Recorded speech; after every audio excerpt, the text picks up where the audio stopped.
இன்னைக்கு நல்லா சொல்றாங்க, எனக்கு தெளிவா சொல்றான். இவிஎம்ல தான், இவிஎம்னால தான் வெற்றின்னு சொல்றான். பெரிய கூட்டம் வந்திருக்கலாம், எல்லாம் வந்திருக்கலாம். ஆனா 108 இடங்களை பெறுகிற அளவிற்கு இங்க ஒன்னும் பெரிய ஒன்னும் அந்த கட்சி வளர்ந்தரல. அந்த அளவுக்கு மக்கள் ஒன்னும் கேணையும் கிடையாது. நீங்க பாருங்க, புதுச்சேரியும் தமிழ்நாடும் இணைந்த நிலப்பரப்பு தான். இணைந்த நிலப்பரப்புல இங்க என்ன கூட்டம் குடிச்சா அதே கூட்டம் புதுச்சேரியிலும் குடிச்சு. ஆனா அங்க எப்படி? அங்க இல்லையே.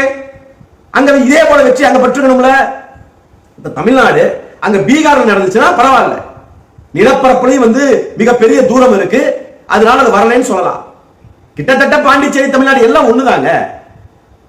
அது ஒரு பிராந்தியமா இருக்கிறதுனால அதை பிரிச்சு வச்சிருக்கோமே தவிர ரெண்டு ஒண்ணுதாங்க. ஆனா இங்க நடந்த இந்த வினை அங்க நடக்கலையே. அது எப்படி ஸ்டாலின் தோற்கிறாரு? ஏன் எக்ஸிட் போல்ல ஏன் இவ்வளவு வேகமா பண்ணாங்க? ஏன் தேர்தல் ஆணையம் அதை கண்டிக்கல, அதுக்கு தடை போடல? ஏன்னா அப்பதான் உனக்கு இவிஎம் மிஷின் மேல சந்தேகம் வராது. எக்ஸிட் போல்லையே இவருக்கு அப்படி இப்படி ஊடகங்களை விட்டு பேச விட்டு விஜய் அப்படியே கோயில் குளம்லாம் போய் ஏதோ ஆசீர்வாதம் வாழ்த்து வாங்கிட்டு நான் தாண்டா முதலமைச்சர் உறுதியாயிருச்சு எக்ஸிட் போல்ல அப்படிங்கிற தோற்றத்தை எதுக்கு கொடுத்தாங்கன்னா மக்களுக்கு இவிஎம் மிஷின் மேல சந்தேகம் வரக்கூடாது.